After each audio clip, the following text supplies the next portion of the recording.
بلا تاخیر میں دعوت دوں گا سید طلعت عباس زیدی صاحب سے کہ ڈائس میں تشریف لائیں اور آرٹ آف کراس ایگزامینیشن کے اوپر لیکچر دیں۔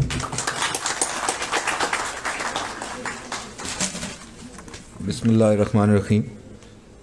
اسٹیج پہ تشریف فرما جناب صدر، جناب سیکرٹری جنرل صاحب، اسٹیج کی اس طرف تشریف فرما جناب استادوں کے استاد قمر افضل صاحب اور واجد گیلانی صاحب جن کا یہ حال بھی ہے، اور آپ سب دوستوں کو میں بہت شکریہ آپ کا ادا کرتا ہوں کہ آپ یہاں تشریف لائے۔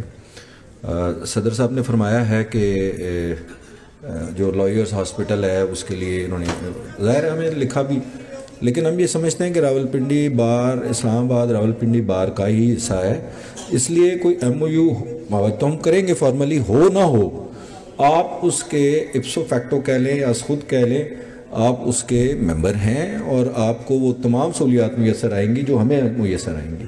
تو میں یہ کوئی احسان نہیں ہے، یہ آپ ہمارا حصہ ہیں، اس میں کوئی تفریق نہیں ہوگی۔ مجھے ایک مشکل سبجیکٹ میں ڈالا گیا ہے اور قمر افضل صاحب کے سامنے تو یہ باتیں کرنا میرے لیے ویسے ہی بڑی میں یہ سمجھتا ہوں مشکل ہوں گی۔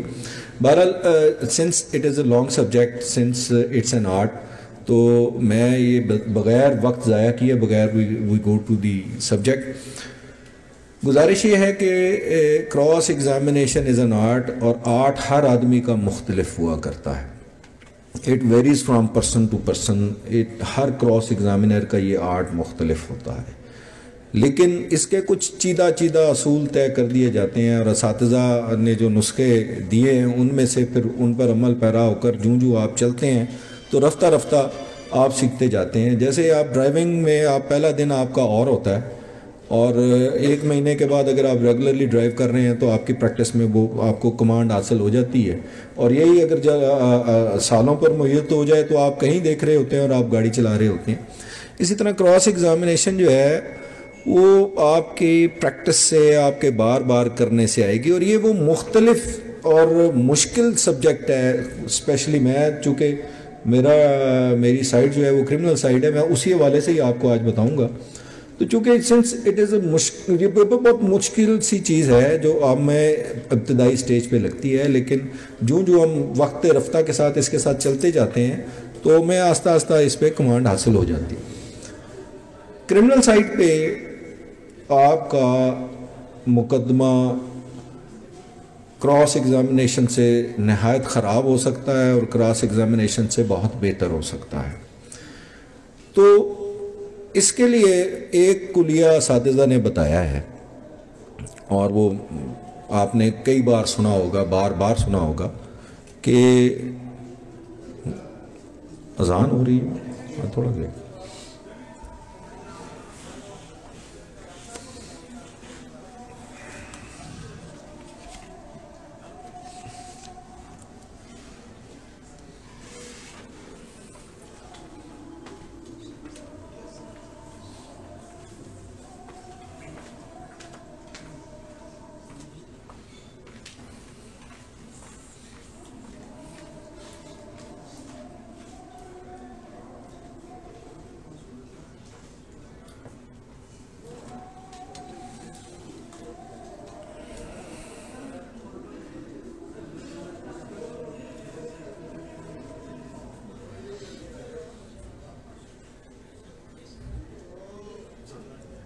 بسم اللہ۔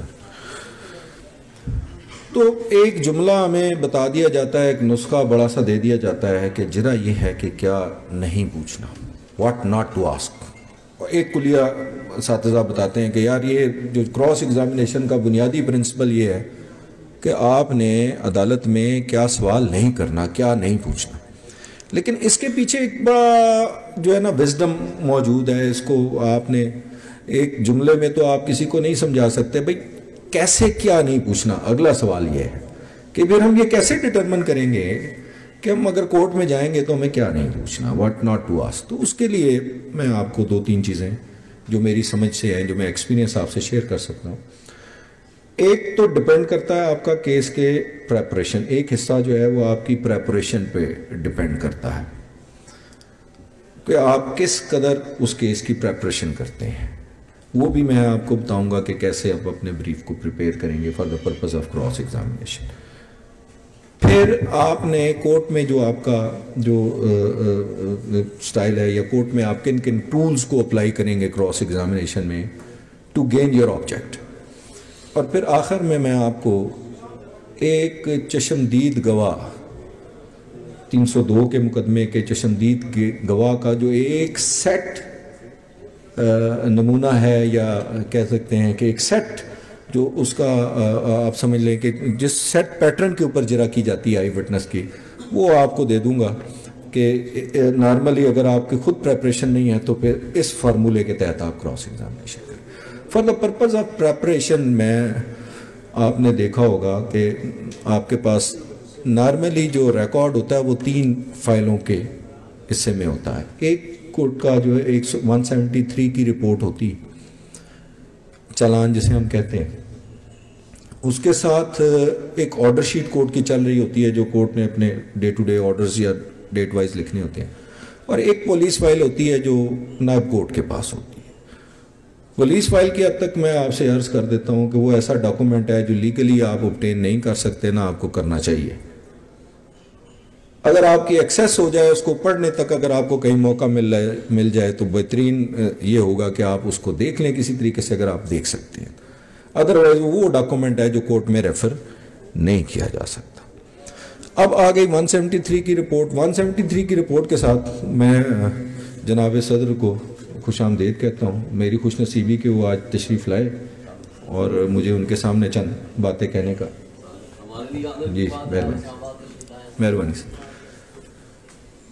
تو آپ جو ہے وہ آپ کو فری آف کاسٹ جو کاپیز دی جاتی ہیں وہ ایک پرت 173، یعنی کہ وہ جو چالان کی رپورٹ ہے پوری، اس میں پولیس کی انویسٹیگیشن موجود ہے، اسے ہم پرت 173 کہتے ہیں، کہ اس کی کاپی دی جاتی ہے. اور اس کے ساتھ جو شہادت، زبانی شہادت جو اس نے تفتیشی افسر نے دوران تفتیش لکھی ہوتی ہے اس کی نقل دی جاتی ہے، ان کی نقل دی جاتی ہے.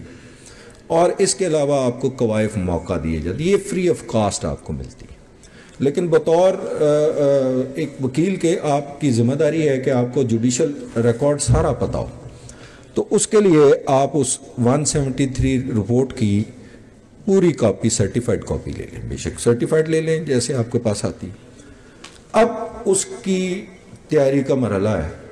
تو پہلے اس رپورٹ کو آپ مکمل طور پر جس طرح آپ ایک سٹوری پڑھتے ہیں اس کو پڑھ لیجیے. یہ فرسٹ ریڈنگ ہوگی. سٹوری کی طرح اسے پڑھ لیجیے، ایک ایک لفظ پڑھتے جائیے. کوئی چیز آپ کی نظر سے، ہمارے استاد تھے سردار اسحاق صاحب، میں ویسے ان کے شاگرد چودھری زمرد حسین صاحب کا شاگرد ہوں. سردار صاحب آخری وقت میں بھی جب ٹرائل کرتے تھے تو ایک سمن، ایک وارنٹ، ایک اشتہار بھی ان کی نظر سے گزرا ہوا ہوتا تھا اور اس کے اوپر ان کے نوٹس موجود ہوتے تھے. تو اوپر 173 کو پورا پڑھیے اور اس کے ساتھ جتنے ڈاکومنٹس لگے ہوئے ہیں ان کو مکمل ایک دفعہ پڑھ لیجیے. یہ فرسٹ ریڈنگ ہے. سیکنڈ ریڈنگ میں اگر آپ جاتے ہیں تو پھر آپ ایک اچھی پینسل لیجیے اور جو چیزیں آپ کو اہم لگتی ہیں ان کو مارک کرتے جائیے اسی ریکارڈ میں سے. یہ آپ کی سیکنڈ ریڈنگ ہو جائے گی.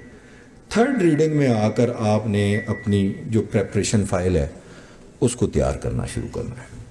اس کے لیے آپ نے، اگر آپ بہترین وکیل ہیں یا کرمنل سائٹ پہ اپنے آپ کو منوانا چاہتے ہیں، تو جو استغاثہ ہے، جو جس کی بنیاد پر FIR درج ہوئی ہے، میں نے اساتذہ کو اس کی ایک ایک لائن علیحدہ کر کے لکھتے دکھا ہے. لیکن اگر آپ اتنا نہیں کرنا چاہتے تو کم از کم اس کی جو ہے ہاتھ سے، اپنے ہاتھ سے اس استغاثہ کو لکھ لیجیے، تاکہ لکھا ہوا آپ کو پھر کبھی بھی نہیں بھولے گا. آپ کا فریم ورک دیکھیں، آپ اگر کوئی بڑا ٹرالر چلاتا ہے ڈرائیور تو اس کو پتہ ہوتا ہے اس کی جو ہے گاڑی کی وڈتھ کیا ہے، لینتھ کیا ہے، اور اسی کے حساب سے وہ موڑ لیتا ہے. اسی طرح آپ کو اپنے کیس کے فیکٹس کے اوپر کمانڈ جب تک نہیں ہوگی تب تک آپ کراس ایگزامینیشن تو آپ سوچ بھی نہیں سکتے کہ آپ سے ہو سکے. تو پہلے مرحلے پر آپ جو ہے وہ استغاثہ تحریر کر لیجئے، اور اگر ہو سکے تو اس کی جو جتنے گواہان ہیں ان کے 161 کے بیان اگر آپ اپنے ہاتھ سے تحریر کر لیں تو بہت بہتر ہوگا. اگر پڑھ لیں تو چلیں. پھر اس کے بعد اس فائل کے بعد اگر آپ کے پاس کیس کوئی ہرٹ کا کیس ہے تو اس کی ایم ایل آر کو اپنے ہاتھ سے اس کی بیٹر کاپی بنائیے. ایم ایل آر کی یا پوسٹ مارٹم رپورٹ کی اپنے ہاتھ سے بیٹر کاپی بنائیے. مشکل الفاظ ہوتے ہیں میڈیکل جورسپروڈنس کے, ڈکشنری لے لیجئے ان کا, اگر آپ سمجھتے ہیں کہ آپ کو معنی سمجھ نہیں آ رہا تو ان کی وہ اپنی بیٹر کاپی کے اوپر ہی اس کے نوٹس لیتے جائیے.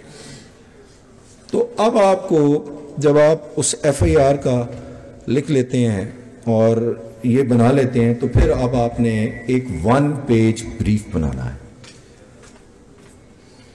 ہم نے اکثر اپنے سینئرز کے پاس, سردار صاحب کے پاس, آپ نے میری فائلوں میں بھی دیکھا ہوگا 1 پیج بریف جس کے اوپر آپ کا وقت وقوع, جائے وقوع سے تھانے کا فاصلہ, معاملہ استغاثہ کی تیاری کا وقت کیا ہے, ایف آئی آر کب اندراج ہوتی ہے, کس ملزم کا اس میں کیا رول ہے, اس کے ذمہ کیا ہے, اس کا ویپن کیا ہے, وہ اس نے کس کو ہرٹ کیا ہے, آگے میڈیکل رپورٹ کیا ہے, آگے اس سے گرفتار کب ہوا ہے اور اس سے ریکور کب کیا چیز ہوئی, موٹیو کیا ہے, برآمدگی کی ڈیٹیل کیا ہے. پھر نیچے آپ ایم ایل آر کی بھی ڈیٹیل نوٹ کر لیجئے, 1 پیج بریف بنا لیجئے, اس کے اوپر ایک ایک چیز آپ کے سامنے ہو. تب جب آپ کراس ایگزامینیشن کر رہے ہوں اور اگر آپ کا کوئی فیکٹ کنفیوز ہو رہا ہو تو آپ اپنے 1 پیج بریف سے اس کو اسی وقت ویریفائی کر سکتے ہیں سوال کرنے سے پہلے. تو اب آپ کے پاس ایک 1 پیج بریف آ گیا. اس کے علاوہ آپ کے پاس 161 کے بیانات اور آپ نے وہ کر لیا. ابھی ہم تیاری کے مرحلے میں استغاثہ بنا لیں. اس کے بعد آپ یوں کیجئے کہ ایک ایویڈنس شیٹ بنائیے,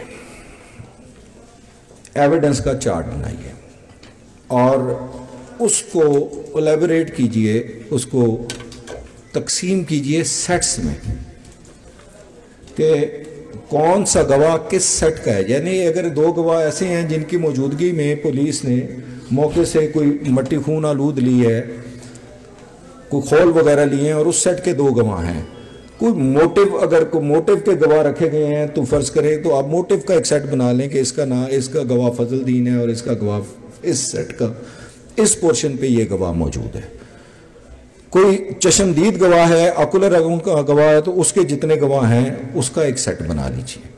اسی طرح ڈاکٹرز اور ریمیننگ جتنے سیٹ آف, ایک پوری لسٹ آپ کے پاس آ جائے, لیکن اس کو آپ کیٹیگرائز کیجئے سیٹ وائز کہ کون سا گواہ کس سیٹ کا, اور اس کے بعد آگے اس کا نوٹ کیجئے کہ یہ گواہ کس ریگارڈنگ واٹ ہے, مطلب اس نے کیا پروسیڈنگ کی ہے, اس کے ریلیٹڈ کون سا ڈاکومنٹ آگے وہ نوٹ کر لیں. جیسے فرد مقبوضگی کھوکھے ہے یا خون آلود ہے یا فرد مقبوضگی پستول ہے, تو اس وٹنس سے کون سا ڈاکومنٹ ریلیٹڈ ہے اس کو نوٹ کر لیجئے.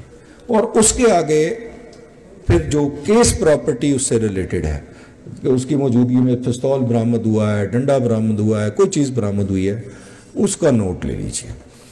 تو اب آپ کے پاس جو ہے وہ کیس کے فیکٹس آنے, مکمل فیکٹس جو ہیں وہ آپ کے پاس آ جائیں گے. سائٹ پلان کو اگر آپ شروع میں بھی کیا کرتا تھا کہ سائٹ پلان اپنے ہاتھ سے اس کا ڈرا کر لیا کرتا تھا. جیسے میں ایک بات کرتا ہوں, ایک ڈسٹنکشن آ جاتی ہے کہ فاصلہ 20 فٹ دیا ہوتا ہے, انجری کے اوپر بلیکننگ ہوتی ہے, تو ایک ایسی کنفرنٹیشن ہوتی ہے جو ڈیپ روٹڈلی اس کیس کو ڈسٹرکٹ کر سکتی ہے. تو اس لیے سائٹ پلان کو ویریفائی کیجئے اس نوٹ سے جو آپ کو انیشلی دیا گیا, وہ جو ہم اسے کہتے ہیں کہ جو اس کے واقعات کا جو ساتھ میں ایک تفتیشی کا لکھا ہوا نوٹس ہوتے ہیں, اس کے ساتھ ضرور ویریفائی کر لیجئے کہ یہ نقشہ اس کے مطابق ہے. اور اچھے وکیل جو ہیں وہ موقع پر جایا کرتے ہیں. If it is not dangerous تو جا کے موقع پہ کھڑے ہوں, اس کو ویریفائی کریں نقشے کو, آپ کو پتہ لگے کہ رشید کون سی جگہ کھڑا ہے, بشیر کون سی جگہ کھڑا ہے, مقتول کون سی جگہ ہے. اس جگہ پہ جب آپ جائیں گے تو آپ کو اندازہ ہو جائے گا کہ پلیس آف اکرنس پلین ہے یا اونچی نیچی ہے. پھر آپ دیکھ سکتے ہیں کہ ایک آدمی کو اگر گردن پہ وار لگا ہے, فائر لگا ہے, اور اس کا ایگزٹ جو ہے وہ اس کے اسپائنل کارڈ سے ہے, تو آپ ویریفائی وہ دیکھیں گے کہ جگہ اونچی نیچی ہے. تو آپ اس وقت احتیاط کریں گے سوال کرتے ہوئے کہ کہیں یہ بات جو ہے یہاں سے ویریفائی نہ ہو جائے. کہ میں جناب وہ کیسی جگہ تھی, وہ اگر وہ کہہ دیں اونچی نیچی تھی اور وہ اونچے مقام پہ کھڑا تھا جس کو فائر لگا نہیں تھا, تو یہ تو ٹیلی ہو جائے گا. تو اگر آپ اپنا موقع دیکھ کے آئیں گے خود سے تو آپ کو پتا ہوگا کہ میں نے کیا نہیں پوچھنا, کیونکہ اس کی موقع کی نوعیت بھی پتہ لگی. تو یوں اب آپ کا فائل کے اوپر پورا ویژن کلیئر ہو گیا ہے. اب آپ کو فیکٹس پر کمانڈ ہو گئی. تو فیکٹس پر جب آپ کو کمانڈ ہو جائے تو پھر اگلا مرحلہ ہوتا ہے, میں نے عرض کیا تھا اگر آپ پولیس فائل تک اگر آپ کو ایکسیس ہے تو آپ دیکھ لیجئے کہ جب آپ کا ملزم گرفتار ہوا تو اس کا یہ first version of accused can be used by the accused in the court. آپ کورٹ سے استدعا کر کے اس کے فرسٹ ورژن کو ریکارڈ پہ لا سکتے ہیں, though it is part of police file. اس حد تک آپ کو ایکسیس ہوتی ہے. تو آپ ان سے پولیس فائل سے کہیں سے اپنے ملزم کا پہلا دیا ہوا بیان بھی ضرور پڑھ لیں. وہ آپ کے نظر سے گزرا ہونا چاہیے کہ آپ کے ایکیوزڈ کی کیا سٹیٹمنٹ ہے. اگر آپ اس کے مطابق ڈیفنس لے رہے ہیں, وہاں سے جنریٹ کر رہے ہیں, تو آپ کا کیس ان لائن اسی ڈیفنس کے اوپر ہوگا. اور اگر آپ کہیں اور سے ادروائز ڈیفنس لینا چاہتے ہیں تو آپ ڈیویٹ کریں گے اور اس کے لیے آپ اپنی ریزننگ بناتے جائیں گے. تو اب آپ کو فرسٹ ورژن بھی پتہ لگ گیا. جب آپ کو فیکٹس کے اوپر گرپ ہو گئی تو اگلا مرحلہ یہ ہوتا ہے کہ آپ نے اپنا ڈیفنس بنانا ہوتا ہے کہ ایلیگیشن یہ ہے اور اب میرا ڈیفنس کیا ہے. اچھا, ڈیفنسز کوئی 7-8 ہے, کوئی اتنی بڑی یہ کوئی راکٹ سائنس نہیں ہے, لیکن پرہیپس میری اطلاع کے مطابق یہاں ڈیفنس کے اوپر ایک پلی آف ایکیوز پہ جو ہے وہ ایک لیکچر بھی ہو چکا ہے, لیکن میں شاید کچھ ایڈ کر دوں اس میں. ڈیفنسز کیا ہے؟ دیکھیں, ڈیفنس بنانے کے لیے جو سب سے اہم چیز ہوتی ہے وہ پلیس آف اکرنس ہوتا ہے اور اس کے بعد ٹائم آف اکرنس ہوتا ہے. دی پلیس آف اکرنس ایسا ہوتا ہے جس سے آپ اپنا ڈیفنس جو ہے وہ بنا سکتے ہیں. جیسے میں بات کرتا ہوں کہ ایک وقوع ہے جو ملزم کے گھر پر ہوا ہے اور جو کمپلیننٹ پارٹی ہے وہ وہاں تک چل کر آئی ہے, تو کیا ڈیفنس بنے گا؟ سیلف ڈیفنس بن سکتا ہے اگر میں بھی زخمی ہوں. ڈیفنس آپ کی پراپرٹی کی حد تک بن سکتا ہے. اور اگر میں اور اگر جائے وقوع جو ہے وہ مدعی کا گھر ہے تو پھر آپ کے پاس اور کوئی رستہ نہیں بنتا, آپ پرووکیشن کی طرف جا سکتے ہیں. پھر اگر کامن پلیس ہے تو آپ سڈن فائٹ, سڈن فلیئر آپ کی طرف جا سکتے ہیں, فری فائٹ کی طرف جا سکتے ہیں. تو یہ جائے وقوع سے آپ نے ڈٹرمن کرنا ہے, اور جائے وقوع سے ڈٹرمن کیا جا سکتا ہے. پھر آپ ٹیلی کریں گے کہ وہاں پہ آپ کا کیا ڈیفنس ہے. اچھا, یہ 3 ڈیفنسز تو آپ کو میں نے عرض کیا کہ آپ اس کے علاوہ جو ہے وہ اگر وقت وقوع مغرب کے قریب قریب ہے, یعنی کہ 7 بجے ہے اور سورج کے قریب قریب ہے, تو آپ اس کو پش کریں گے ٹورڈز ڈارک نائٹ اکرنس, ان سین اکرنس بنانے کے لیے وقت وقوع سے. اور اگر ارلی ان دا مارننگ کا ہے تو بھی آپ اس کو پش کریں گے کہ آپ پک ڈارک نائٹ کی طرف لے جائیں. تو پھر وقت وقوع بھی آپ کا ڈیفنس بنانے میں معاون ثابت ہو سکتا ہے.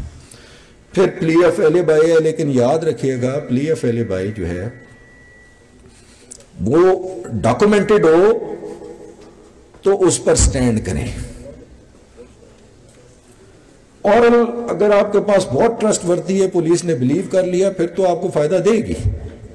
لیکن اگر پولیس اس کو بلیو نہیں کرتی تو اورل پلی آف ایلیبائی جو ہے وہ ویک کائنڈ آف ایلیبائی ہوتی ہے. اس کو لیتے ہوئے بھی آپ نے, کیونکہ پلی آف ایلیبائی آپ لیں گے تو پھر آپ کو وہ ثابت بھی کرنی پڑے گی. اس کے علاوہ ایک سمپل ڈیفنس ہوتا ہے, بہت سمپل ڈیفنس ہوتا ہے, اور وہ ہے ڈینائل. اور میں یہ سمجھتا ہوں کہ میری جو پریکٹس ہے اس میں denial is the best defence. Simple defence آپ ڈینائل کی طرف بھی جائیں گے تو اٹ از دی پروسیکیوشن. دیکھیے میری جاب جو ہے ڈیفنس کی جاب جو ہے وہ ہے to create reasonable possibility of his version being true. اب اس کو ایکویٹ کیجئے to prove the case beyond the reasonable doubt. Beyond the reasonable doubt. اب burden is heavier at the shoulder of the prosecution. For me, I have to create reasonable possibility. I can create many reasonable possibilities. I can take 100 defenses. اس لیے denial is also a good defense. پر اس کو بھی facts and circumstances سے آپ نے دیکھنا پڑتا ہے. اور denial کے ساتھ normally اگر وہ circumstantial evidence کا کیس ہو تو ہم یہ کہتے ہیں جی false suspicion. On the basis of false suspicion I have been. اگر میرے پاس کچھ بھی نہیں ہے کہنے کو تو پھر بھی میں یہ کہہ سکتا ہوں کہ یہ جو ہے on the basis of false suspicion. تو اس کے علاوہ ایک اور جو ہم نارملی ڈیفینس لیا کرتے ہیں اس کو میں ایکویٹ کروں گا کہ وٹنسز آر چانس وٹنسز. کیونکہ وٹنسز کو سب سے پہلے اپنی پریزنس اسٹیبلش کرنی ہوتی ہے موقع پہ کہ میں نے یہ وقوع دیکھا ہے. اگر انجرڈ وٹنس ہے اس کی تو پریزنس اسٹیبلش ہے. انجرڈ وٹنس ہے تو اس کی تو آپ ڈینائل پریزنس میں مشکل ہو جائے گی. لیکن اگر آئی وٹنسز انجرڈ نہیں ہیں اور ان کا ایڈریس کہیں اور کا ہے تو پھر آپ ان کو چانس وٹنس کے طور پہ اگر آپ اس کے اوپر آپ کرتے ہیں کراس ایگزامینیشن اس اینگل سے تو وہ اگر they fail to prove their presence at this part تو ساری کی ساری سٹوری جو ہے وہ پروسیکیوشن کی جو ہے وہ ڈس بلیف ہو جاتی ہے. تو دیز آر دی ڈیفینسز. ایک آپ نے اپنا ڈیفینس بھی اس سٹیج تک تو ہم نے دیکھا کہ ہم نے اس کو 173 کی رپورٹ کو ایگزامن کیا. ہم نے استغاثہ کی بیٹر کاپی بنا لی. ہم نے 161 کے بیانات کی کاپی بنا لی. ہم نے ایویڈنس شیٹ بنا لی. ایک اب آپ نے کام اور کرنا ہے کہ آپ نے وٹنسز کی ہسٹری لینی ہے اپنے کلائنٹ سے کہ یہ وٹنس کہاں کے رہنے والا ہے, یہ کیا کام کرتا ہے, اس کی ڈیوٹی آرز کیا ہے, اس کی سابقہ عداوت کس کے ساتھ ہے, اس کی رشتہ داری مدعی کے ساتھ کیا ہے, ملزم کے ساتھ کیا ہے, یہ کب کب گرفتار ہوا ہے. یہ ساری آپ کو ہر گواہ کی ہسٹری آپ کے پاس ہونی چاہیے.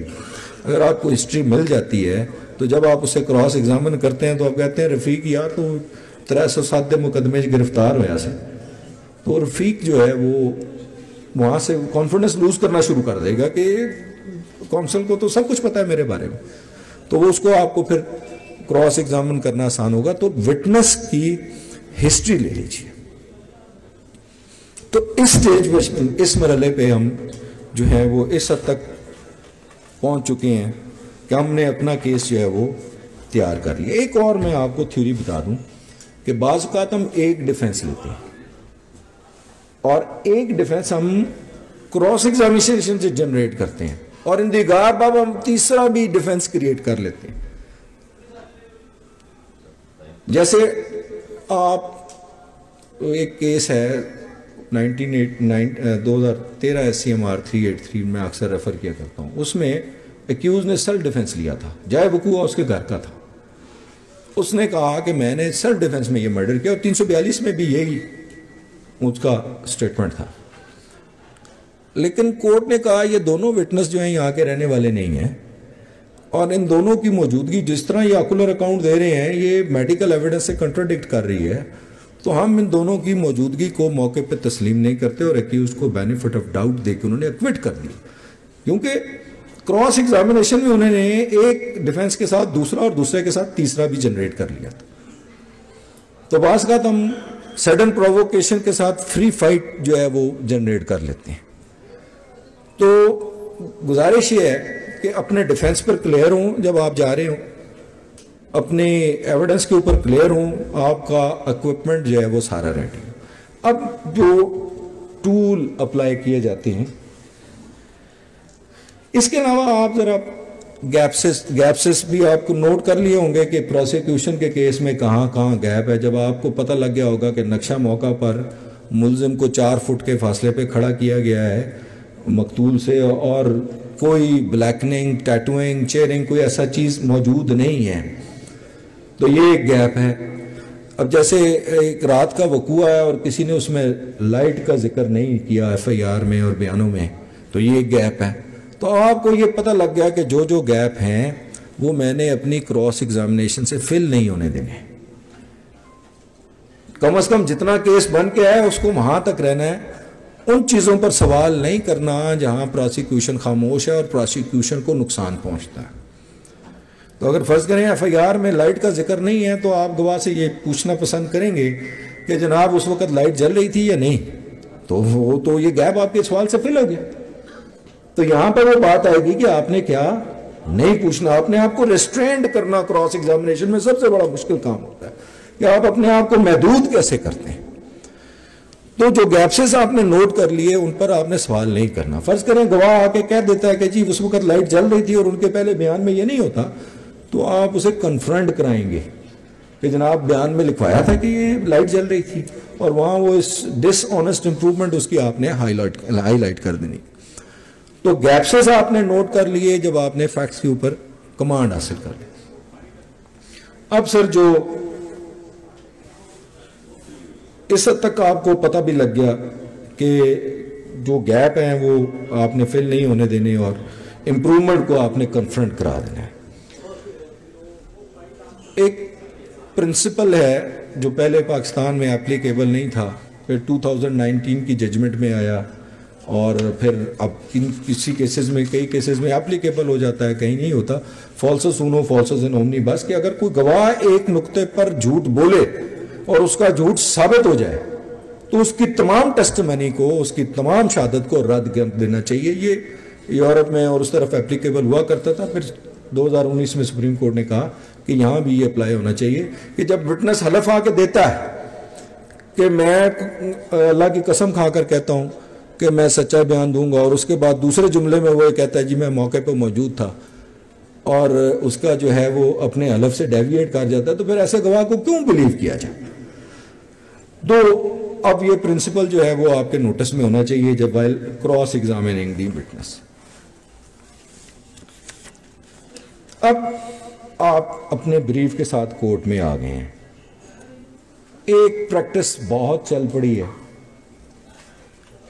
جو آپ کے لیے نقصان دہ ہے. پریکٹس یہ ہے کہ جج صاحب عدالت کے اندر تشریف فرما نہیں ہوتے، وہ چیمبر میں بیٹھے ہوتے ہیں اور بیانات گواہ کے ریکارڈ ہو رہے ہوتے ہیں. پرانے وکلاء تو شاید اس سچویشن کو ہینڈل کر لیں، لیکن نئے آدمی کے لیے بہت مشکل ہوتا ہے. ایک عدالت میں آئے گواہ کا جج کے سامنے کھڑے ہو کر بات کرنے کا اس کے اوپر پریشر اور ہوتا ہے. اگر اس کو آپ جج صاحب نہ ہوں، اس کا بیان دینے کا ذرا صورتحال اور ہوگی. اور اگر جس طرح آج کل سول کیسز میں شہادت لکھی جاتی ہے کہ اسے کرسی میز کونے میں دے دیتے ہیں اور وہ بیٹھ جاتا ہے، اور پھر جب اس کا بیان ہوتا ہے تو اس کا کانفیڈنس لیول اور ہوتا ہے. تو کبھی بھی وٹنس کی سٹیٹمنٹ وداؤٹ جج ریکارڈ نہ ہونے دیں، کیونکہ اگر وہ جھوٹ بولے گا تو جج اس کا ڈیمینیور نوٹ کرے گا، اس کو دیکھے گا کہ یار یہ کیسے مطلب بات پہ جھوٹ نوٹ کرے گا بہت ساری چیزوں کو. لیکن اگر جج صاحب نہیں ہوں گے تو پھر انہوں نے فائل پڑھ کے فیصلہ کرنا. تو کوشش کریں کہ بیان عدالت کی عدم موجودگی میں نہ ہوں، اور ذرا بھی کوشش کریں کیونکہ وہ پھر ڈیویٹ کرے گا بات پہ. تو یہ پہلی ذمہ داری آپ کی عدالت میں داخل ہونے کے بعد یہ ہے کراس ایگزامینیشن کے لیے کہ آپ اس کو جو ہے وہ ان اٹینڈنگ نہ جانے دیں. اس کے بعد آپ دوستوں کو ایک ایکسپیرینس کی بات آپ سے شیئر کرتا ہوں کہ عدالت میں آپ کی ایویڈنس نارملی ایک اسٹینوگرافر جو ہے وہ ریکارڈ کرتا ہے، لکھتا ہے. اچھا، وہ سیلریڈ پرسن ہوتا ہے، اس کی کوئی دلچسپی نہیں ہوتی، اور ظاہر ہے کام سارا دن اس نے ٹائپ رائٹنگ کرنی ہوتی ہے، وہ تھکاوٹ کا بھی شکار ہوتا ہے. تو آپ جتنی مرضی محنت کرتے رہیں وٹنس پہ، اصل بات تو ریکارڈ تو وہ بن رہا ہوتا ہے جو وہ ٹائپ کر رہا ہوتا ہے. تو اس سے مسٹیکس ہو رہی ہوتی ہیں، وہ اونگ رہا ہوتا ہے، وہ تھکا ہوتا ہے، آپ کی توجہ اس طرف ہوتی ہے. کوشش کریں کہ کینلی آبزرو کریں ڈکٹیشن آف دی کورٹ کو، کہ کورٹ آپ کا سوال کیا ہے، اس نے کہا کیا ہے، جواب کیا لکھا گیا ہے، ڈکٹیٹ کیا ہوا ہے. الفاظ سے کہانی بدل جایا کرتی ہے، بالکل کہانی بدل جایا کرتی ہے. میں ایک کیس کی آپ کو مثال دیتا ہوں کہ ایک وٹنس نے کہا کہ ہم وہ وہاں سے جا رہے تھے تو اچانک ملزمان ہمارے سامنے آ گئے اور انہوں نے ہم پر فائرنگ کھول دی. اب یہاں پر دو الفاظ لکھے جاتے ہیں. ایک لکھا جا سکتا ہے all of the sudden the accused came in front of us and made firing upon it. اب اسی جملے کو اگر یوں لکھایا جائے کہ the accused abruptly stood up and made firing upon it. دونوں کا زمین آسمان کا فرق ہے. اچانک سے ہڑبڑا کر اٹھ بیٹھنا اس کا مطلب یہ ہے they have no intention to kill, they have no preparation. لیکن سنس وہ آمنے سامنے آ گئے تو اور اس طریقے سے جب کہتے ہیں all of a sudden they came تو آپ اس طرف چلے جاتے ہیں کہ یہ تو پری میڈیٹیشن کا کیس ہے. تو اگر ایک لفظ ہے نا abruptly اور all of a sudden، لیکن اس نے مقدمے کی شکل کو فیصلے کو تبدیل کر دیا، کیونکہ وہ پھر ایک جنریٹ ہو جاتی ہے چیز آپ کی وہاں سے. تو ڈکٹیشن کو، کورٹ کی ڈکٹیشن کو کینلی آبزرو کریں اور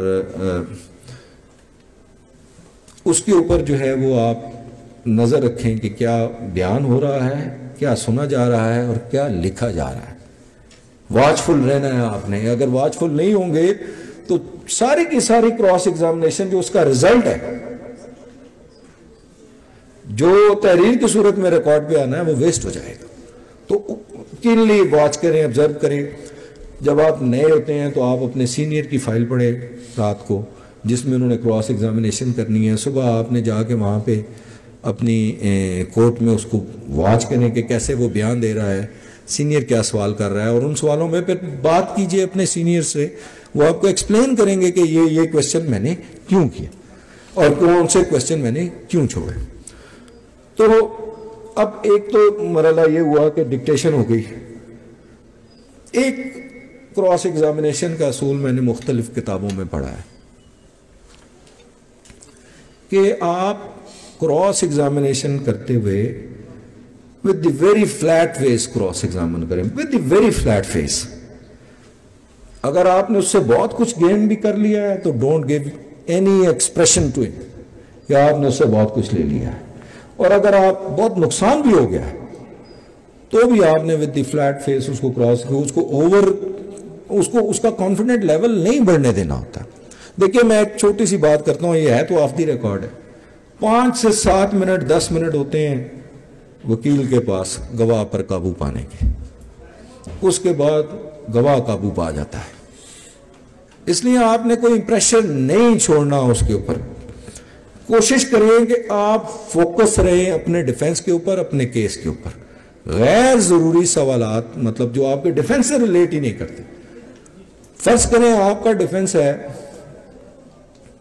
کہ آپ خود بھی انجرڈ ہیں، ادھر سے بھی انجریز آئی ہوئی ہیں، تو آپ سیلف ڈیفنس کا آپ نے لیا ہوا ہے یا فری فائٹ کا لیا ہوا ہے. تو پھر یہ بات کہ استغاثہ کتنے بجے روانہ ہوا، جبکہ آپ دونوں اسٹیٹمنٹس آ گئی، سارا کچھ آ گیا، اس حد تک مٹیریل بعض اوقات نہیں ہوتا. لیکن وہ کراس ایگزامن اس سبجیکٹ پہ کر کے ہم نے اس گواہ کو بعض اوقات ہم ان لائن کروا لیتے ہیں. تو جب آپ فوکس رہیں گے اپنے ڈیفنس کے مطابق تو آپ کو خود پتہ چلتا جائے گا کہ یہاں پہ بھی مجھے اوائڈ کرنا چاہیے، یہ میرے چیز متعلقہ نہیں ہے، یہاں پہ اوائڈ کرنا چاہیے. کچھ فارمل وٹنسز ہوتے ہیں جن پہ کراس ایگزامینیشن ضروری ہوتا ہے اور کچھ پہ ضروری نہیں بھی ہوتا آپ کے ڈیفنس کے مطابق. تو جیسے اب فرض کریں پی ایف ایس اے کی رپورٹ جو ہے وہ نیگیٹو آئی ہوئی ہے، پسٹل کھوکھے لیے گئے، بھیجے گئے، پسٹل بھیجا گیا، پی ایف ایس اے کہتی ہے جی کہ یہ اس پستول سے فائر ہی نہیں ہوئے. تو پھر آپ کو کیا ضرورت ہے کہ آپ مرن مال خانہ پہ جرا کریں گے اس حوالے سے، جبکہ رپورٹ آپ کے کیونکہ یہ انکانسیکوینشل ہوگی ریکوری. تو فوکس رہیں اور کانفیڈنٹ رہیں اور فلیٹ فیس کے ساتھ کراس. اگر آپ اس سے بہت اچھا بھی آپ نے گین کر لیا ہے تو آپ اس کو امپریشن مت دیں، وہ ویجیلنٹ ہو جائے گا. اور اگر آپ نے کچھ بھی نہیں گین کیا تب بھی آپ اسے امپریشن مت دیں کہ میں جو ہے وہ لوز کر گیا ہوں. کوشش کریں کہ آئی ٹو آئی کانٹیکٹ کے ساتھ اسے کراس ایگزامن کریں، آئی ٹو آئی کانٹیکٹ کے ساتھ اسے کراس ایگزامن کریں. پھر آپ نے یہ جو ہے وہ اس کا اگر مطلب فرض کریں کہ اس کا جو ہے وہ کنڈکٹ ایسا ہے، بیہیویئر ایسا ہے، تو پھر آپ کورٹ سے اس کے ڈیمینیئر کی بھی ریکویسٹ کر سکتے ہیں کہ آپ نوٹ کیجئے کہ وٹنس کیسے بیہیو کر رہا ہے، اس کو کنفرنٹ کیجئے۔ اب جو اس کا کراس ایگزامینیشن کا سٹارٹ ہے وہ نارملی ہم لوگ اس سے یہ پوچھتے ہیں کہ تم کیا کام کرتے ہو، کہاں رہتے ہو، تمہاری فلاں سے کیا رشتہ، یہ ساری چیزیں ریکارڈ پہ لاتے ہیں۔ فرض کریں گورنمنٹ امپلائی ہے اور وہ کسی گورنمنٹ کے محکمے میں ملازم ہے، اس کے آپ ڈیوٹی آرز پوچھتے ہیں اور آپ چیک کرتے ہیں، اس کا ریکارڈ آپ نے چیک کیا ہوتا ہے کہ یہ اس دن ڈیوٹی پہ تھا جس وقت یہ وقوع بیان کر رہے ہیں، تو بڑا آرام سے آپ نے اس سے سارا یہ پوچھ کے تو اس کا ریکارڈ وہاں سے منگوا لینا ہے بعد میں کہ جناب اس کے محکمے سے جو ہے وہ اس کا حاضری رجسٹر یہ طلب کیا ہے۔ تو کوشش یہ ایک آپ کے پاس جب ہسٹری ہوتی ہے تو آپ اس کو سٹارٹ کریں گے اس کی ہسٹری کے مطابق، پھر اگر اس کا کوئی کرمنل ریکارڈ ہے اس کے اوپر پوچھیں گے، پھر آپ اس کی دشمنیوں کے بارے میں پوچھیں گے، کسی اور کا کرمنل ریکارڈ ہے تو وہ اس حد تک آپ کی گرپ میں ضرور آ جائے گا کہ جو فاضل کونسل میرے اوپر کراس ایگزامن کر رہے ہیں یہ میرے بارے میں بہت کچھ جانتے ہیں۔ تو کانفیڈنس کی جو گیم ہے وہ پھر آپ کی فیور میں ٹلٹ ہوتی نظر آئے۔ پھر اب ایگزامینیشن ان چیف شروع ہوتا ہے، فرض کریں تو آپ کے پاس اگر 161 کا بیان موجود ہے اس گواہ کا، تو جو وہ بیان دیتا جائے تو وہ آپ اس کو انڈر لائن کرتے جائیں اپنے جہاں پہ وہ اپنے ایگزامینیشن ان چیفز کو امپروو کرتا ہے، ایگزامینیشن ان چیف کو وہ نوٹ کر لیں۔ وہ امپروومنٹ اگر آپ کو بینیفٹ دیتی ہے تو اس کو ایسے جانے دیں، اور اگر آپ کو نقصان پہنچا رہی ہے تو اس سے کنفرنٹ کرا دیں۔ تو 161 کے بیانات جب اس کا کورٹ میں ایگزامینیشن ان چیف ہو رہا ہو تو آپ کے پاس اس کے اوپر بھی آپ کی نظر ہو کہ وہ کہاں تک ٹھیک جا رہا ہے اپنے بیان کے مطابق اور کہاں وہ غلطی کر رہا ہے، امپروو کر رہا ہے، یا پھر کسی مرحلہ پر کوئی ایسی غلطی وہ کر جاتا ہے کہ وہ بھول جاتا ہے۔ فرض کریں کسی ایک کا فائر بھول گیا،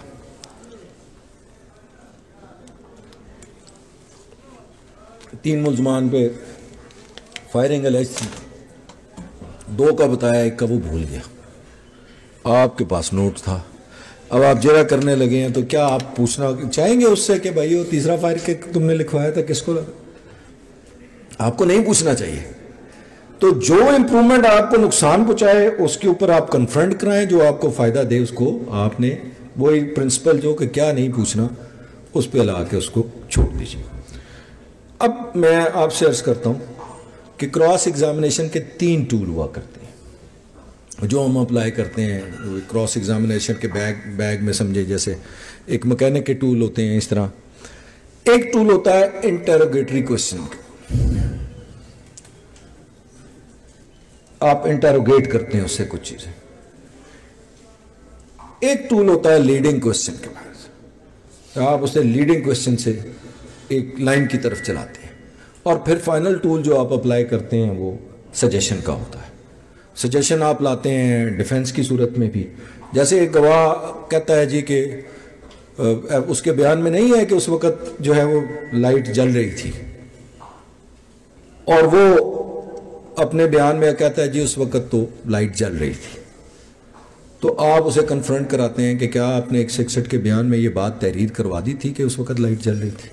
تو وہ کہتا ہے جی میں نے تحریر کروا دی تھی۔ تو آپ کورٹ کو وہ 161 کا بیان دکھاتے ہیں کہ جناب دس از دی اسٹیٹمنٹ، تو آپ اس کو ایگزبٹ کریں بطور ڈیفنس ڈاکومنٹ اور اس پہ اوپینین دیجئے۔ تو کورٹ دیکھتی ہے اس کو، اور وہ اردو میں کہا جاتا ہے تقابل کرایا گیا جہاں پر ایسا درج نہیں ہے، اور انگریزی میں کہتے ہیں confronted with exhibit D A where it is not so recorded. جب آپ یہ دے دیتے ہیں تو اس کے بعد آپ ساتھ میں ایک سجیشن کا ٹول اپلائی کرتے ہیں کہ جناب آپ نے یہ جان بوجھ کر بدنیتی سے جھوٹ بولا ہے، ہائی لائٹ کر دیتے ہیں اس کی اس پیوٹل پوائنٹ پہ امپروومنٹ کو۔ تو جتنے پیوٹل پوائنٹ پہ جب آپ اس کی ڈس آنسٹ امپروومنٹ آپ ثابت کر دیں گے تو ایک تو وہ ایکسکلوڈ ہو جائے گی امپروومنٹ جو اس نے لائٹ اس کو انٹروڈیوس کرانے کی کوشش کی، ایک تو وہ ایکسکلوڈ ہو جائے گی، دوسرا اس وٹنس کی ٹیسٹ منی شیک ہو جائے گی کہ یہ گواہ جو ہے وہ بدنیتی سے جھوٹ بول رہا ہے، واقعات کو تبدیل کرنے کی کوشش کر رہا ہے۔ انٹروگیٹری کوشچن نارملی لوگ کرتے ہیں تضاد کریٹ کرانے کے لیے، کہ وہ کہتا ہے جی 4 بجے تھے، اس گواہ نے کہا جی 3 بجے تھے، اس نے کہا جی اس نے نیلے رنگ کے کپڑے پہنے ہوئے تھے، اس گواہ نے کہا جی کہ پیلے رنگ کے کپڑے. ایسے انٹروگیٹری کوشچن سے بعض اوقات آپ کو نقصان ہوتا ہے. اس لیے جو آپ کے ڈیفینس ریلیٹڈ نہ ہو، جو آپ کی اسکیم کے مطابق انٹروگیٹری کوشچن نہ ہو، ان کے اوپر اسے مت کریں. تو جو آپ نارملی ضلع کا اصول یہ ہے، جو قانون ہے اس کے مطابق یہ ہے کہ آپ کا سوال لکھا جاتا ہے اور پھر اس کا جواب لکھا جاتا ہے. ضلع کا جو بنیادی کلیہ ہے وہ یہ ہے. ہوتا یہ ہے کہ کوڈ اوائڈ کرتی ہے، ایک پریکٹس ہماری بن گئی ہے کہ ہم کوشچن نہیں لکھتے، ضلع کو ہم جواباً لکھے جاتے ہیں، جواباً لکھتے جاتے ہیں، جواباً لکھتے جاتے ہیں. لیکن بعض کا اس وقت جج صاحب تحریر کرتے ہوئے لکھ دیتے ہیں، میرے جو ایسوسیٹ اکثر نوٹ کرتے ہیں، میں جج صاحب کو کہتا ہوں یہ میرا انٹروگیٹری کوشچن ہے، میری سجیشن نہیں ہے. وہ لکھ دیتے ہیں it is correct it was 4 PM. بھائی کریکٹ تو تب آپ لکھیں گے جب میں یہ پوچھوں گا کہ کیا یہ درست ہے کہ اس وقت 4 بجے تھے، یا میں اس سے جب پوچھوں گا کہ اس وقت کیا وقت تھا، تو وہ کہتا ہے 4 بجے. تو یہ میں نہیں دے رہا ہوں جواب، اس کی طرف سے آ رہا ہے. تو یہ لکھا جانا تو ٹھیک ہے کہ اٹ واز 4 PM، لیکن اگر یہ لکھ دیا جائے it is correct it was 4 PM. اب یہ کریکٹ وہاں بھی نہیں لکھنے دیتے جب ہم لیڈنگ کوشچن کرتے ہیں کہ کیا اس وقت 4 بجے تھے، تو وہ کہتا ہے ہاں جی اس وقت 4 بجے تھے. تو جیسا آپ لکھتے ہیں it is correct it was 4 PM، آپ کیسے لکھ سکتے ہیں کریکٹ؟ تو میری سجیشن ہے، اگر یہ میری سجیشن ہے تو پھر آپ لکھیں گے اٹ از کریکٹ. پھر سجیشن میں یوں دوں گا نا کہ کیا یہ کہنا درست ہے یا غلط ہے کہ اس وقت 4 بجے تھے. اور اگر میں یہ کہوں کہ اس وقت 4 بجے تھے تو یہ میرا لیڈنگ کوشچن ہے، that is not my suggestion. میری سجیشن اس طرح میرے خلاف پڑھی جا سکتی ہے، لیڈنگ کوشچن کو تو اس کے ماؤتھ سے آ رہا ہے. تو جہاں آپ کو اس کی ہسٹری پتا ہو، جہاں آپ کو اپنے مقدمے کے ٹھوس معاملات پتا ہوں، وہاں اس کو لیڈنگ کوشچن کریں. ڈونٹ گیو ہم اپرچونٹی ٹو ایکسپلین. وہاں انٹروگیٹری کوشچن مت کریں، وہاں اس کو لیڈنگ کوشچن کریں اور اسے وہاں سے نکلنے نہ دیں، تاکہ وہ آپ کے ڈیفینس کے ساتھ کرتا جائے. یاد رکھیے گا سوال کرتے ہوئے بہت احتیاط کرنی ہے آپ نے. اور نارملی جو اچھے کراس ایگزامینر ہیں ان کے ذہن میں اگلے 2 سوال موجود ہوتے ہیں جب وہ پہلا سوال کرتے ہیں، تاکہ کسی سٹیج پر آ کر گواہ اس بات سے منحرف نہ ہو جائے. جیسے میں وہ ایک کیس میں کراس ایگزامن کر رہا تھا تو آئیو نے کہا کہ جی میں نے ان کا 164 کا بیان کروایا گواہ کا. تو میں نے اس سے پوچھا جی کہ آپ 164 کے گواہان کا بیان آپ اس لیے کرواتے ہیں گواہان کا کہ آپ کو یہ شک ہو سکتا ہے کہ یہ کسی سٹیج پر اپنے بیان سے منحرف نہ جائے. تو کہتا جی. تو میں نے کہا آپ کو ان گواہان پر بھی شک تھا اس لیے آپ نے کرایا. تو اب اس سٹیج پر وہ آ کر پچھلے سوال کی وجہ سے اس جواب سے وہ ہٹ نہیں سکتا تھا. لیکن اگر میں ڈائریکٹ سوال کرتا اس سے کہ تمہیں اس پر شک تھا اس وجہ سے کرایا، تو وہ کہتا جی نہیں. تو پیو کرتے آتے ہیں آپ، کنیکٹ کرتے آتے ہیں سوالوں کو، اور کنیکٹ کرتے ہوئے آپ کوشش یہ کرتے ہیں کہ وٹنس جو ہے وہ آپ کی گرپ سے باہر نہ جا سکے، اور لمیٹڈ کوشچن کرتے ہیں تاکہ کوشش کریں کہ آپ کے مطلب کا جواب آ جائے. پھر سجیشن میں نے عرض کیا کہ جہاں آپ ان کا کنٹراڈکشن کو آپ ہائی لائٹ کرتے ہیں یا کہیں کسی جگہ پر وٹنس کو والنٹیئر کر کے اپنی طرف سے بات ایڈ کر دیتا کہ جی میرے فرض کریں آپ اس سے سوال پوچھتے ہیں کہ آپ جو ہے وہ اس وقت کیا وقت تھا، تو وہ کہتا ہے جی میرے ساتھ 4 بجے تھے اور میرے ساتھ بشیر بھی جا رہا تھا. اب یہ پورشن جو ہے اس نے اپنی طرف سے والنٹیئر کر دیا. پہلی تو بات یہ ہے کہ آپ کا سوال نہیں ہے، اگر آپ کا سوال لکھا جائے تو یہ پورشن اس کا پھر بھی عدالت کوشش کر کے اس کو والنٹیئر کر کے اگر لکھ بھی لیتی ہے تو آپ نے ساتھ ایک سجیشن دینی ہے، سجیشن کا ٹول اپلائی کرنا ہے کہ it is incorrect to suggest that my volunteer portion, your volunteer portion is false and after thought. آپ نے اس کو ایڈ کیا تو وہ سجیشنز کی صورت میں آپ نے پھر اس کو سجیشن کا ٹول اپلائی کرنا ہے. پھر فائنلی آپ نے سجیشن میں آپ کا جو ڈیفنس ہے وہ دینا ہے کہ اصل میں واقعہ یوں نہیں ہوا، یا اصل میں تم موقع پر موجود نہیں تھے، یا تم نے دشمنی کی وجہ سے ملوث کر دیا، اصل میں یہ ملزم بھی موقع پہ موجود نہیں تھا، وقوع اندیکھا ہے، جو بھی آپ کا ڈیفنس ہے، آپ نے آئی وٹنسز کو پھر وہاں پہ اس وٹنس کو ضرور پٹ کرنا ہے، کیونکہ یہ موقع کی سٹوری لے کے آئے۔ اب جو 3 میں نے آپ کو بتایا کہ دیر آر 3 ٹولز، اسی طرح 3 الفاظ ایسے ہیں جو کراس ایگزامینر کے لیے کسی بھی وقت زیر قاتل ثابت ہو سکتے ہیں۔ ان 3 الفاظ جو ڈبلیو سے شروع ہوتے ہیں، ان کا استعمال بہت احتیاط سے آپ نے کرنا ہے، جیسے کب، کیسے اور کیوں۔ کسی بھی کوشچن میں دیکھیے جو آرگومنٹ آپ کوشچن کیے بغیر کر سکیں، جیسے ایک مثال میں آپ کو دیتا ہوں کہ ایک الج ہوا کہ اس نے کلاڑی کا وار کیا، سر پہ لگا۔ اب یہاں اس نے یہ نہیں کہا کہ کلاڑی سیدھی ماری یا الٹی ماری، جو ایم ایل آر وہ کہتی ہے جی بلنٹ ویپن انجری ہے۔ تو اگر آپ یہ جوا کھیلیں، یہ سوال کریں کہ کلاڑی اس نے سیدھی ماری تھی یا الٹی، تو وہ اس وقت اس کے پاس آپ نے اسے آپشن دے دیا، سیدھی کہہ گیا تو آپ بچ گئے، لیکن اگر اس نے الٹی کہہ دی، بلنٹ سائڈ کہہ دی، تو وہ آپ نے میڈیکل سے کوآپریٹ کرا لی۔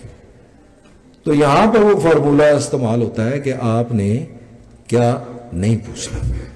تو یہ 3 الفاظ میں نے آپ کے سامنے عرض کیے، کب، کیسے اور کیوں۔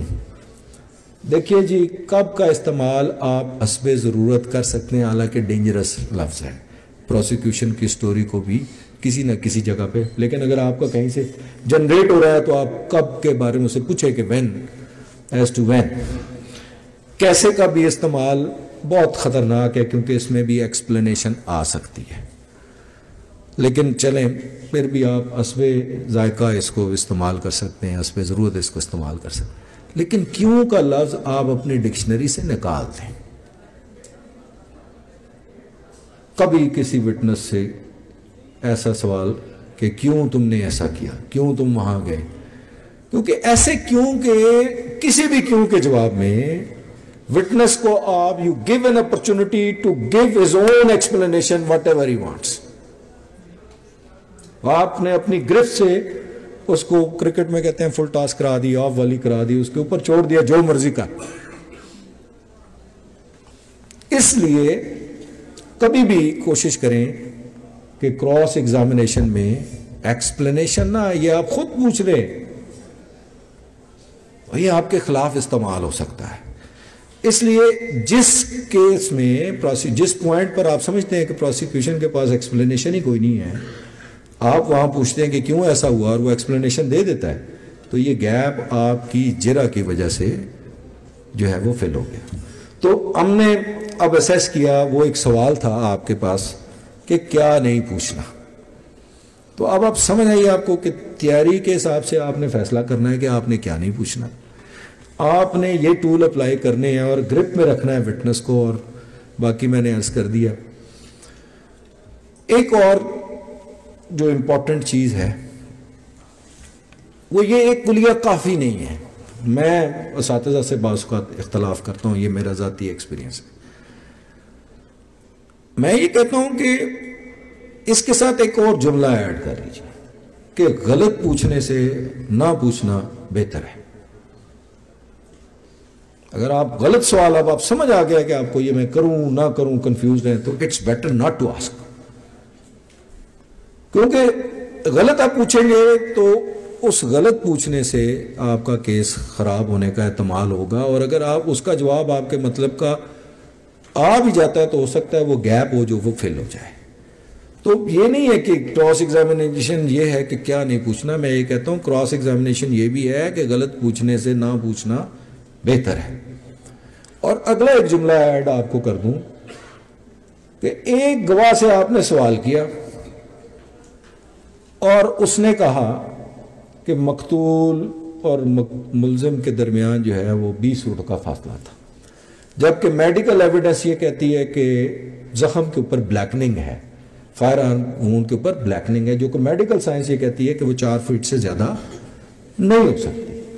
اب ایک گواہ سے آپ نے پوچھ لیا کہ وہ مقتول اور ملزم کا فاصلہ کیا تھا، اگر فرض کریں آپ نے پوچھ ہی لیا اور اس نے 20 فٹ، آپ کو یہ سوٹ کرتا ہے، آپ نے یہ بینیفٹ لے لیا، ریکارڈ کے اوپر آ گیا.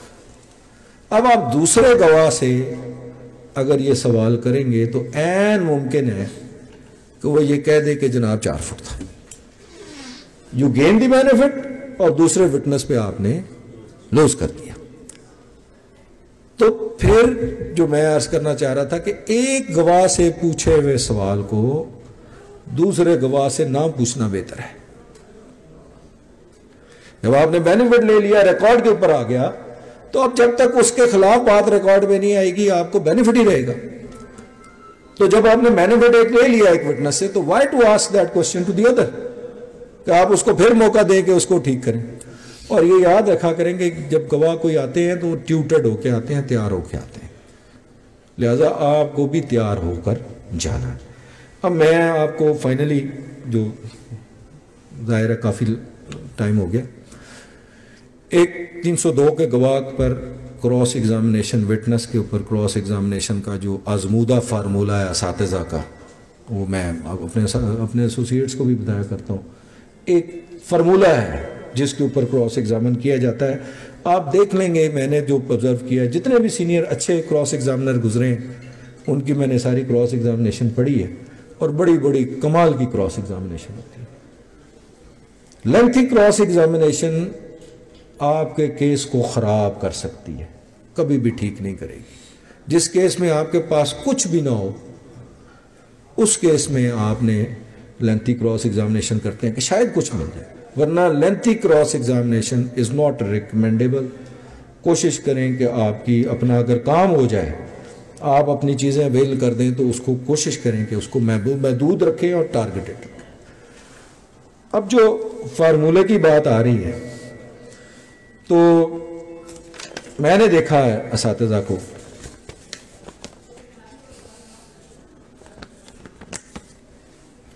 کہ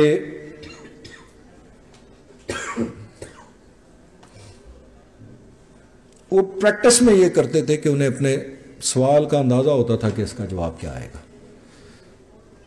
یہ آپ کو اپنے تجربے سے آئے گا. اس لیے میں آپ کو ریکمینڈ کروں گا کہ instead of driving a big vehicle, آپ ایک چھوٹے وہیکل سے، جیسے 13 20 65 کے کیس میں آپ کو اپرچونٹی ملتی ہے، اس میں جرا کریں، کنفیشن نہ کرائیں. ایک نانسی کی جو چھوٹے کیس میں آپ کو جرا کا موقع ملتا ہے، اس میں کوشش کریں کراس ایگزامن کریں. جتنی جرا کریں گے آپ کو سوال بنانے کا طریقہ آ جائے گا، سوال کرنے کا طریقہ آ جائے گا. چھوٹے کیسز پہ کریں، پھر بڑے کیسز میں بھی آپ کو آسانی ہو جائے گی. تو وہ میں جو فارمولے کی بات ہو رہی تھی، سب سے پہلے نارملی جو اساتذہ کو میں نے دیکھا ہے، وہ پہلا پیراگراف گواہ سے پوچھتے ہیں کہ تمہاری باقی گواہان سے، مقتول سے کیا رشتہ داری ہے، اور اگر ملزم سے رشتہ داری ہو تو وہ، تو پہلا پیراگراف نارملی میں نے دیکھا ہے اساتذہ کو، وہ اس کی رشتہ داریوں کے اوپر سے سوال شروع کرتے ہیں. اور سم ٹائم رشتہ داریوں پر وہ جب سوال کرتے ہیں تو لیڈنگ کوسچن کرتے ہیں. وہ کہتے ہیں جناب افضل تمہارا بھائی ہے. وہ جب آپ لیڈنگ کوسچن کر رہے ہوتے ہیں تو وہ اس کو آپ کی کمانڈ کا گرپ، آپ آہستہ آہستہ اس وٹنس کو گرپ کر رہے ہوتے ہیں. تو رشتہ داریاں، چونکہ میں نے پہلے جب نوٹ لیا تھا تو میں نے رشتہ داریاں نوٹ کر لی تھی. پھر ان کی آپ کے ساتھ کیا دشمنی ہے، کسی اور کے ساتھ کیا دشمنی ہے. دوسرا پیراگراف جو ہے وہ اینیمیٹیز کے اوپر پوچھا کرتے تھے.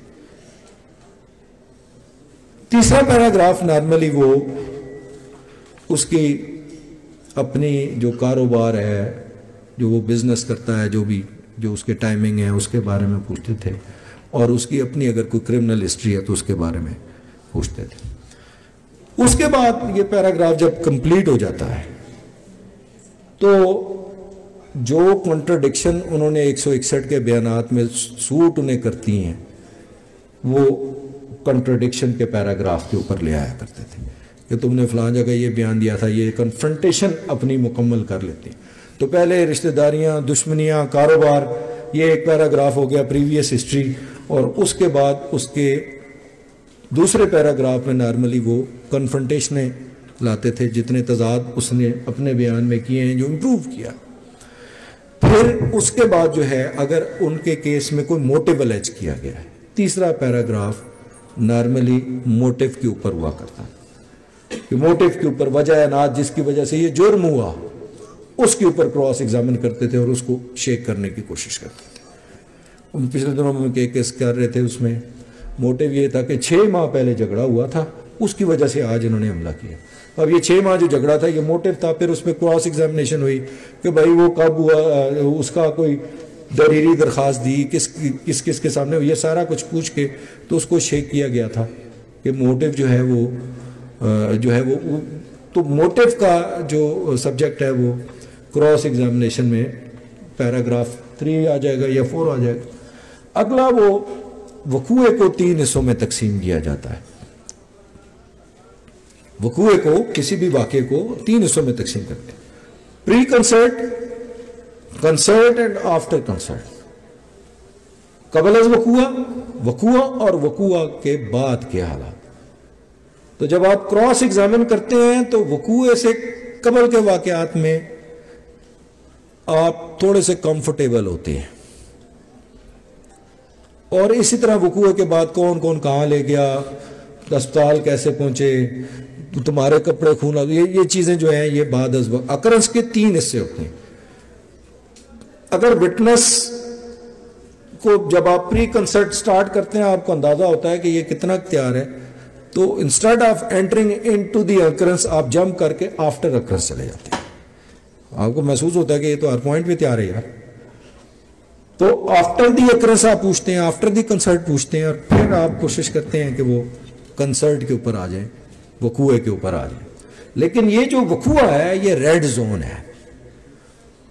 اگر کوئی انجرڈ وٹنس کا کیس نہیں ہے، اگر وہ آپ کی انجریز نہیں ہے، موقع پہ پریزنس اسٹیبلش نہیں ہو رہی، تو کوشش کریں کہ اس حصے میں بہت سیفلی داخل ہوں اور یہاں سے فوراً ایگزٹ لے لیں۔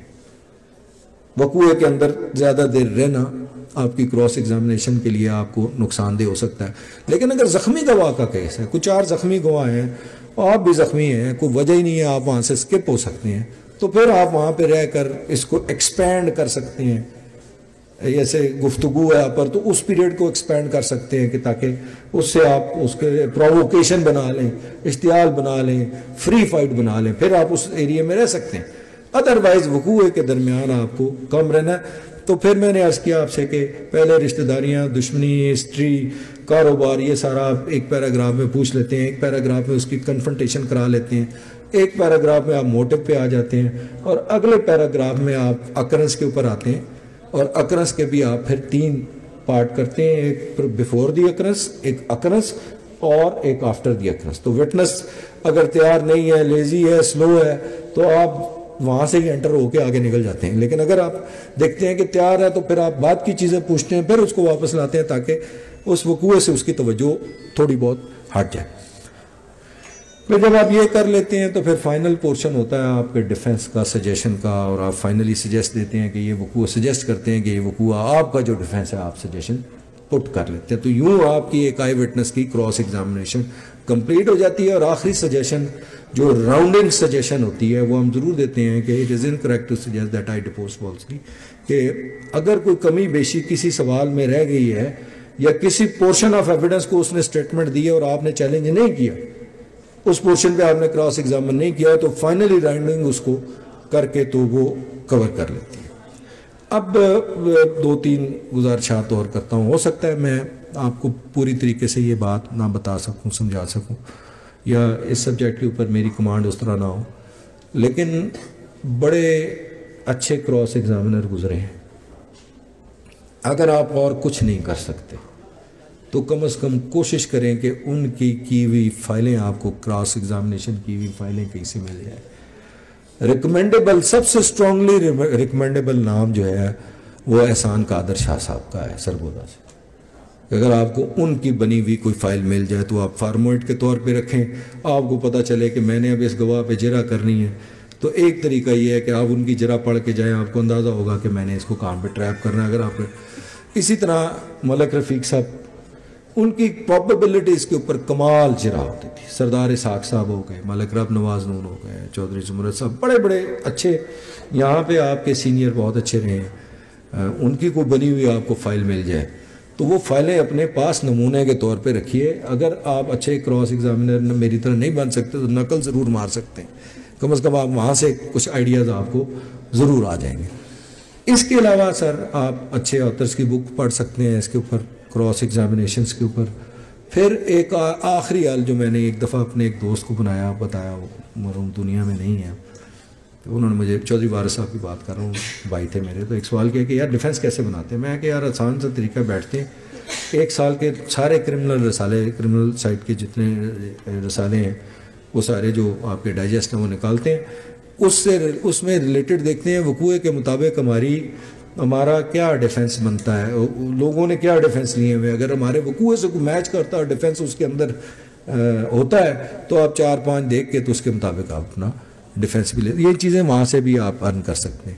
تو یہ جو ڈائجسٹ ہیں منتھلی, ان کو ضرور پڑھیے. Thank you very much. میں اگر کوئی ایڈ کر سکا اور کسی نے میری گل چنگی نہ لگی ہوئی تو معافی چاہتا ہوں. بہت شکریہ.